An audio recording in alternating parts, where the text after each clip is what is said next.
You'd think by now they'd get the message. An earthquake, a hurricane. Are you listening?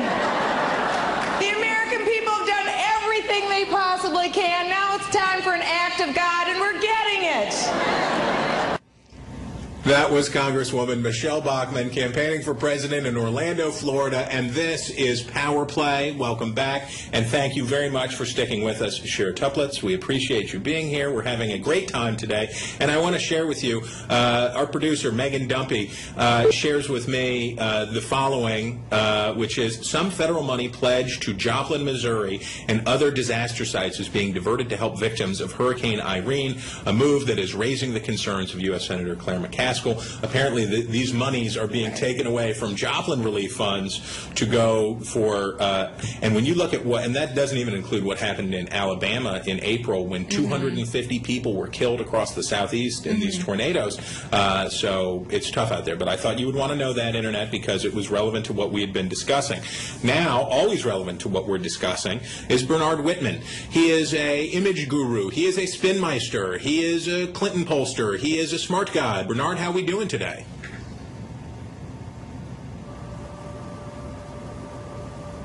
Well, maybe we don't have Bernard just yet. And I should point out that Congresswoman Nan Hayworth, we believe, is just fine, but we had some technical difficulties from her district up in New York, and she will be with us again soon.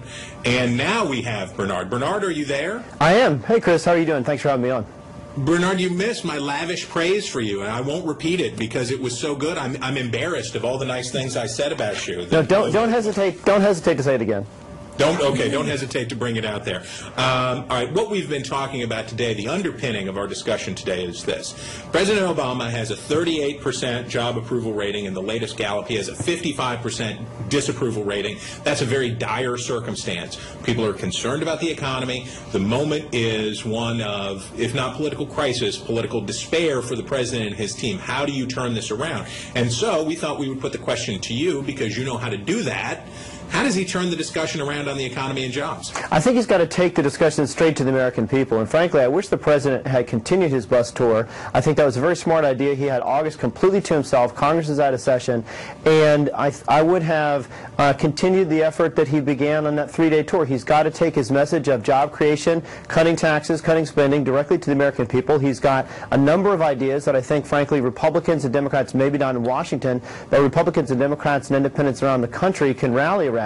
I think that includes things like getting these free trade agreements passed, which will create up to $10 to $12 billion in exports, particularly for California. I think that we ought to fund this infrastructure job bank, because $1 billion in investment there can turn into 30,000 jobs. You put $500 billion, you can create up to 15 million jobs in a sector where unemployment is 50% higher than the national average. I think that we ought to streamline the patent approval process, because that can unleash entrepreneurship, create jobs for small businesses. These are a number of things that I think Republicans and Democrats can agree on. And also, the one thing that got lost in all the hurricane conversation last week was the fact that Republicans somehow have decided that they're actually against tax cuts, because the president has made very clear that he wants to extend the payroll tax holiday for employees and consider having a payroll tax holiday for employers. That seems to be a very common sense, practical, low tax way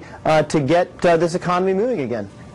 But those are things, you know, Sharon and I were just talking about this. These are things that, yes, are perhaps ameliorative to the economy, but I don't think there's any idea that even if we did everything you just described, Bernard, that we would end up with the kind of growth rate that would allow broad coalition building for the president. I don't think that when you look at how his numbers are with independents, when you look at how his numbers are with the folks in the suburbs who delivered this historic victory for him in 2008, they're deeply, deeply skeptical about him. isn't he sort of stuck with a coalition-building, micro-targeting, us-against-them strategy? Isn't it kind of too late to be reaching out for a broad coalition? Well, actually, no, I think that what the president needs to do is, as I said, get out of Washington, take his case straight to the American people. I think the more he stays in Washington and gets pinned between congressional Republicans and congressional Democrats, which is what Bill Clinton faced in 1995, the smaller and smaller he becomes. If he can get out and make his case directly to the American people and appeal to the fact that, yes, the economic recovery is slower than we'd all like, but we're on course, we are creating jobs, we are growing, albeit very small, and compared to where the Republicans want to go, which is this no tax increases at all costs, even if it means we would have defaulted on our debt. This is an extreme position that we frankly just cannot afford in America, and I think that the president will, over the next 18 months, be able to convince the American people, the next 12 months, I should say, convince the American people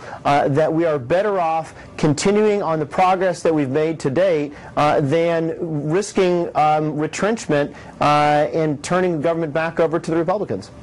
Only if he hires you. Okay, thanks very much, Bernard. We appreciate you being with us. Good insight as always. Thank you, Chris.